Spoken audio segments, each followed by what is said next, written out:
There are 68.5 million people forcibly displaced worldwide. 25.4 million are refugees and 3.1 million are asylum seekers. Until now, only 102,800 refugees are resettled. In Indonesia, there are currently the number of 14,000 refugees and asylum seekers registered. 29% of them are children without families, and most of them are from Afghanistan, Somalia, and Myanmar.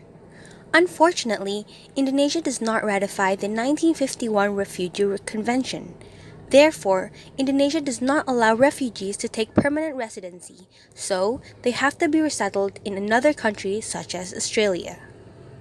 When the refugees arrive in Indonesia, they are required to register themselves to the UNHCR so they can be soon resettled. As they wait, they can only rely on international aids to survive, considering back to Indonesia's national law that does not allow integration such as applying for jobs. 5 years ago, Australia changed their policy regarding resettlement, which entails a statement that they will not accept any refugee settlements from Indonesia.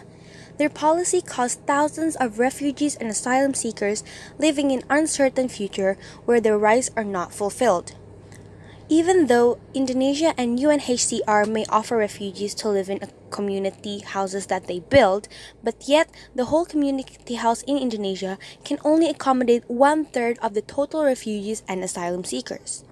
Many of them have been detained in bare detention centers for years and are not being treated humanly by the immigration officers. And many are also homeless with no way to survive. Even though the Indonesian government has passed a presidential decree to regulate better refugee and asylum policies, though it is still not enough.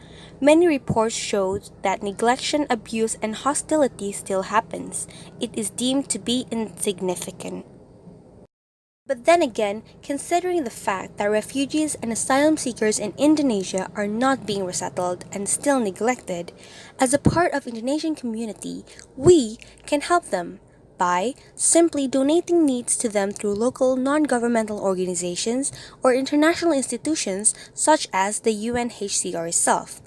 Or we can also help by volunteering in the community houses to serve the refugees and asylum seekers and fulfilling their basic rights. Moving on, the second solution is for the Indonesian government to grant refugee access for employment, especially hard labor, as there are no shortages of low-skilled jobs in Indonesia. The economic benefits for them to access employment are allowing them to be self-reliant. Having financial support will at least reduce reliance on the Indonesian government, and it also reduces the likeliness for these refugees to commit crime. And last but not least, we really do hope that all stakeholders can be involved to create a better life for refugees and also asylum seekers all around the world. We are human and they are human too. Let's do this for humanity.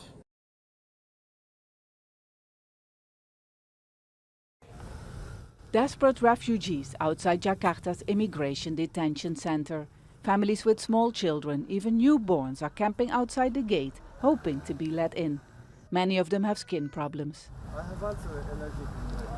Sabihullah Nazari is from Afghanistan. He says after 4 years in Indonesia, he has lost hope any country will accept him and his family.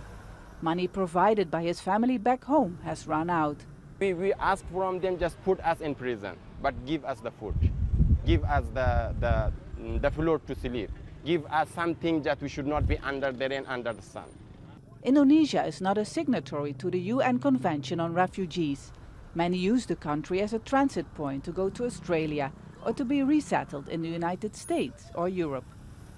But more than 14,000 have been stuck here after most countries closed their borders.